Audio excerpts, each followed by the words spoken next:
Hey, this is Tony with Salt Strong, and in this video I'm going to be sharing some on-the-water tips for sight casting redfish using paddletail lures. So let's go ahead and take a look. Tailing redfish up here. Yep. It's having a good old time. Slam Shady 2.0, gonna see if I can cast to him without spooking him.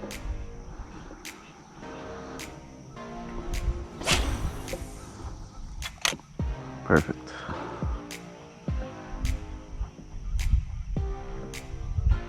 Yep. So really quick, just to rewind a little bit, I want to show you where I placed my cast in relation to where that fish was tailing. Now, I only saw one tail, however there were two fish there. When I did make the cast, I noticed two fish start moving around, but here is the cast. You're going to see the cast right there. Slam Shady is in the air right there, and you're going to notice a tail pop up right here, and we'll point that out as it comes up. So right there is where the tail came up, and you're going to see where I placed my cast. It was just past that fish, not too far away, but just close enough so I can start retrieving and get those fish's attention. So let's go ahead and back up again. Tail pops up right there. You're going to see the lure land right there. That's where the lure just landed. And then we'll go ahead and play it here, and you'll see the hookup.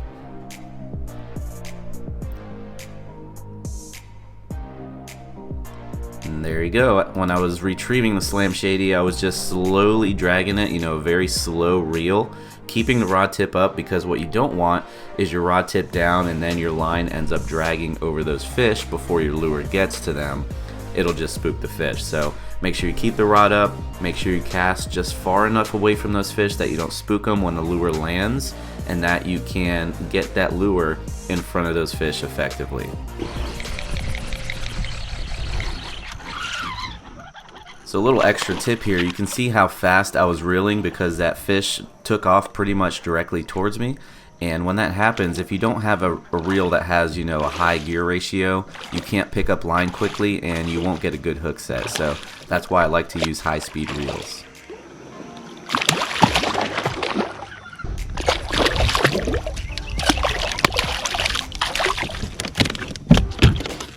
Nice little red. Slam Shady 2.0, sight casted to him while he was tailing. There were a couple of them there, actually. So here's another fish that I sight casted to. This was on the same trip, a little further down the shoreline. And what I want you to notice here is the water clarity. Notice the water is not super, gin clear, but it's also not super dirty. So this is where you can get away with using paddle tails, because that little extra vibration can help those fish dial in on where that lure's at. Now, if this water was super clear, I would have gone with a jerkbait style lure, like a 5-inch jerk shad, such as the Alabama Leprechaun, which is a 5-inch jerk shad we sell here at Salt Strong. And the reason being because those jerk shads, they don't put off a lot of commotion and vibration in the water. They're more of a finesse style bait, because when you're fishing in super clear water, those fish are a lot more finicky. Now, if the water was even more dirty, I would have went probably with a little bit of a bigger profile of a paddle tail, just because it helps those fish find that lure faster. So let me go ahead and show you this red that I was able to sight cast with the Slam Shady paddle tail. This is a Slam Shady 2.0 again, and the fish is right in this general area. You're going to see him right here. So that fish is right there. I made my cast. You can see my lure sort of skipping across the water right here, just because I was trying to get that lure to basically intersect that fish before it swam by. So go ahead and play this here. You'll see the fish hit it right there. So as you can see, lure placement is critical when you're sight casting the fish, whether it be a tailing red or a cruising redfish or even a different species of fish. They're going to respond very similar. So make sure you don't cast too far away from that fish that they can't find your lure, and also don't cast too close to them that you spook that fish. And you want to have that lure intersect the path of that fish without spooking it. So ideally have that lure get in front of that fish before they get to it, that way you don't spook them.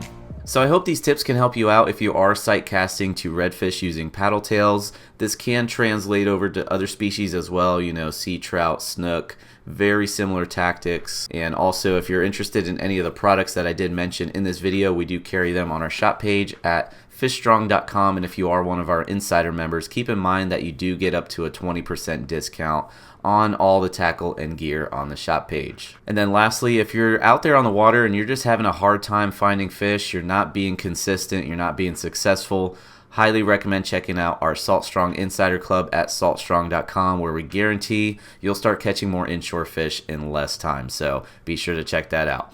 If you have any questions or comments about this video, please feel free to leave them down below. Till next time, thanks for watching, and I'll see you on the next one. If you're new to Salt Strong, just know that we're the best online fishing club in America because we actually guarantee that you'll catch more fish while saving time and also money on the tackle you need. We do this through premium education, our exclusive insider fishing community, and huge discounts on the best tackle for saltwater anglers. To learn more, go to saltstrong.com. Otherwise, we hope to see you again soon.